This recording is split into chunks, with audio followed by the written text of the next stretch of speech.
Over the last 10 years, your mouth has giggled, snuggled, bubbled, and yellowed. Because if you're not whitening, you're yellowing. Crest White Strips remove over 10 years of stains and whiten 25 times better than a leading whitening toothpaste. Crest 3D White Strips. Mitt Romney's very bad day just got a whole lot worse tonight. Conservatives are so mad at his campaign, they're demanding heads roll and fast. Anyone who donates to Mitt Romney, and I mean the big donors, ought to call Mitt Romney and say if Andrea Saul isn't fired and off the campaign tomorrow, they are not giving another dime, because it is not worth fighting for this man, if this is the kind of spokesman he has, to respond to an ad like this by citing health care in Massachusetts. Listen, but what we're watching and witnessing here. No, I'm serious about this. No, I'm serious. I know you're serious. There's no point in your doing your show. I agree with you. There's no point in us going to a convention and pushing for this man if he's employing morons like this. This ad is the turning point, and she has nearly snatched victory from the jaws of defeat. Here is the point. Off the campaign. Good evening. I'm Alex Wagner in for Lawrence O'Donnell. Moments ago, Ann Coulter appeared on Fox News, where she called on Mitt Romney to immediately fire his spokeswoman for remarks she made earlier today. Obviously, it's unfortunate when anyone loses their job. This particular case was a plant that was closed years after Governor Romney left the company. And to that point, if people had been in Massachusetts under Governor Romney's health care plan, they would have had health care. In response to Saul's remarks, Eric Erickson, the conservative editor-in-chief of RedState.com, tweeted, "OMG. This might just be the moment Mitt Romney lost the election. Wow." Erickson later deemed Saul's comments the read my lips moment of betrayal. A senior writer for the conservative Washington Examiner tweeted, "Not sure if the Romney camp realizes what a huge opening they've just created for Democrats on Obamacare." And here is Rush Limbaugh's reaction. If people had been in Massachusetts under Governor Romney's health care plan, they would have had health care. Oh,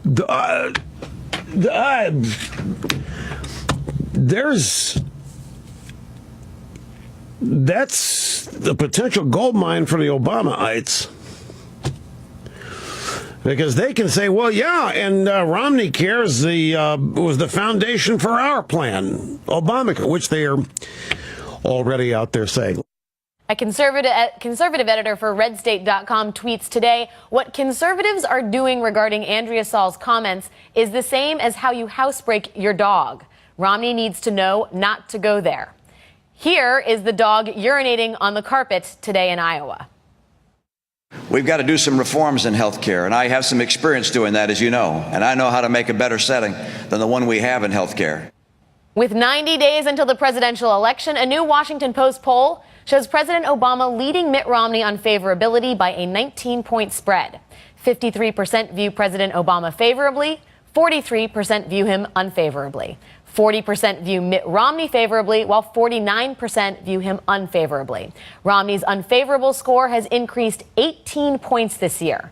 The pollster notes that Mitt Romney is laboring under the lowest personal popularity ratings for a presumptive presidential nominee in midsummer election year polls back to, wait for it, the year 1984. And today, a new Reuters poll shows that among registered voters nationally, President Obama leads Mitt Romney by 7 points, 49 to 42%. Joining me now, the Huffington Post's Sam Stein and MSNBC's Karen Finney. Thank you both for joining me tonight. But before we get to anything, let us listen to Ann Coulter once again. Anyone who donates to Mitt Romney, and I mean the big donors, ought to call Mitt Romney and say if Andrea Saul isn't fired and off the campaign tomorrow, they are not giving another dime, because it is not worth fighting for this man, if this is the kind of spokesman he has, to respond to an ad like this by citing health care in Massachusetts. Listen, but what we're watching and witnessing here. No, I'm serious about this. No, I'm serious. I know you're serious. There's no point in your doing your show. I agree with you. There's no point in us going to a convention and pushing for this man if he's employing morons like this. This ad is the turning point, and she has nearly snatched victory from the jaws of defeat. Here is the point. Off the campaign. And here is what Coulter said later in the show about how Republicans outside the Romney campaign are better at countering the Obama campaign's attacks. We can do it better without the drag of Romney's campaign spokesman, who, by the way, came from the McCain campaign. Great idea. Sam Stein, is this what is officially known as going nuclear? This is actually a two-part question. And secondly, does this make Eric Fernstrom's comments about Mitt Romney being an Etch-a-Sketch candidate, does that look like a walk in the park compared to this? This is the most over-the-top reaction. I mean, what are we talking about? We're talking about a spokesperson who, and there's a strong likelihood that Andrea was told to say this by her superiors, that this wasn't her going rogue, so to speak, that this was a talking point. Listen, a lot of conservatives have been complaining for weeks now that Romney's not out there touting all the good things he's done, not just at Bain, but as the governor of Massachusetts. The second that someone says something about his signature accomplishment as governor of Massachusetts, which is health care, conservatives go crazy. I mean, Ann Coulter is talking out of her mind right now. Why would Andrea Saul need to be fired for this campaign to go on, or for donors to support Mitt Romney? Isn't the cause a bit bigger than one singular spokesman? I get that she's upset. I get that Andrea Saul probably stepped on a very big moment for the Romney campaign where they could have focused on Bill Burton's ad. But to act like Andrea Saul needs to be sort of sacrificed here is just totally absurd, and it's wrong. But it's unfair. Wouldn't you say that's a gross miscalculation if she was in fact on message? I mean, you have conservatives of all stripes, yes, real but base listen, anger about this. But you got to that with your first point, right? Which was that the boss of Andrea Saul, Eric Fernstrom, who runs communications for the Romney campaign, had said essentially that when you get to a general election, you have Etch-a-Sketch moments, and by that we could presume he means that you start to shift focus. Everything that Romney did during the primary, which included a huge disavowal of his health care law in Massachusetts, becomes sort of obsolete when you go to the general by Fernstrom's calculation. So if Eric Fernstrom isn't going to be fired for that offense, why should Andrea Saul be fired for this one? Karen, let's bring you in here. In terms of how this plays out, Eric Erickson had lots to say on this. He did say at one point, he tweeted, conservatives have put aside their distrust of Romney on this issue in the name of beating Barack Obama. They thought he and his campaign team had gotten the message and the hints. Consider the scab picked, the wound opened, and the distrust trickling out again. A delicious visual picture he's painting there. What do you make of the contention that this is a bid to get independents on board? Let's be very clear what this is about. These guys are angry because Andrea Saul committed the cardinal sin in that she forgot not to tell the truth. That's what this is all about. Because the truth is, as Sam said, Governor Romney, Romney Care, passed health care in Massachusetts. That's the truth. Unfortunately, in the Romney campaign, you're not supposed to tell the truth. You're not supposed to, similarly with Eric Fernstrom's Etch-a-Sketch, right? That's the truth. You're not supposed to tell the truth. So, I mean, that's her sin. Let's be very clear. And, you know, particularly when you see it's validated even more so by red states suggesting that, you know, it's picked a scab. That means, shh. We're just not going to tell anybody who this guy really is and see if we can squeak on through to get Barack Obama out. I mean, that's why her reaction is so over the top, and sort of the harshness of the reaction from the right. And that's why people are angry. They're angry that she actually told the truth and forgot that she's not supposed to. But the second thing I do want to say, I'm going to say it a little tougher than Sam did. It is outrageous that there is this kind of reaction to what Andrea Saul said. And, you know, you guys know I am not one who would normally take up for Republican spokespeople.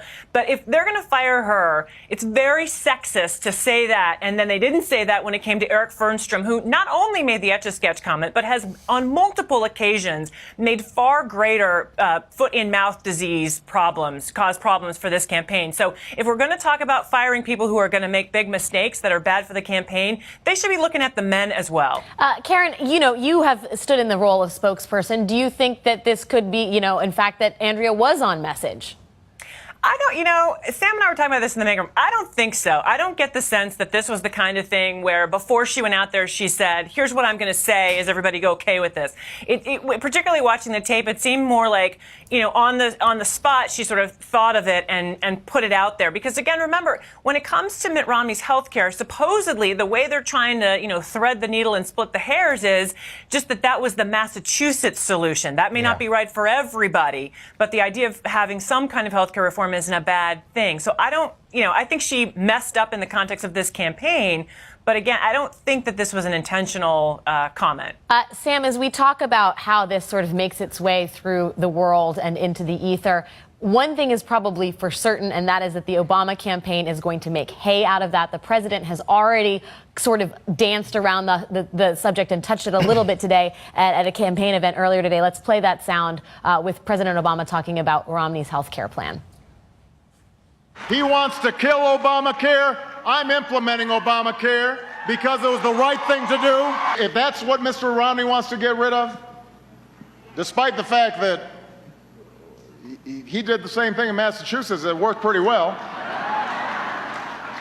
then that's a choice in this election.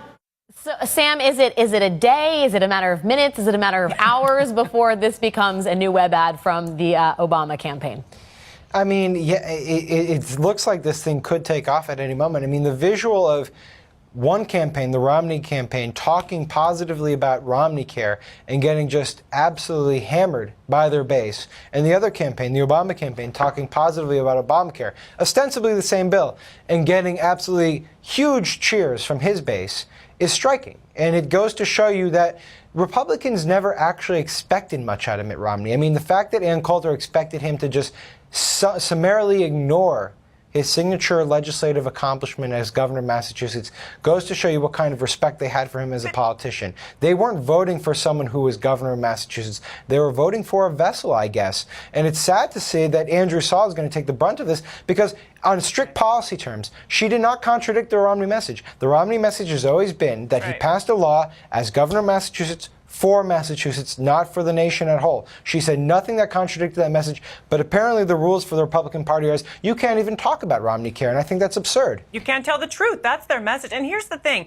If Governor Romney had any credibility on any of these issues, if it wasn't for the fact that we've been talking about all the various things that he either won't answer, won't respond to, won't show us, is being very, non-transparent about, he would have more credibility, and therefore this problem of the lack of trust that the base of his own party actually has of him would be less of an issue, and a single comment by a spokesperson would be far less damaging. So Mitt Romney really needs to bear the brunt of this. I think Sam's right, though. They're going to make Andrea probably take the hit for it, but the candidate himself should bear a lot of the responsibility. It's almost like they can't now make her take the hit from it, because if she's fired, it reflects very heavily on Mitt Romney as a manager and as someone who leads a campaign. I mean, what does it say about someone who would throw someone overboard for simply touting the virtues of a policy he passed? I think the bigger picture here is that there's always been this perception of Romney as someone who lacks any compass with respect to the legislation or the policies he espouses. And this is conservatives basically admitting that they don't trust him, and that the second that he starts talking about the stuff he's accomplished, stuff that they abhor, they're going to throw anyone overboard. It's just a very remarkable thing for Ann Coulter to say. The other truth is that Mitt Romney is not having a very good summer. Sam Stein. That's one other point, yes. Sam Stein and Karen Finney, thank you both for your time. No problem.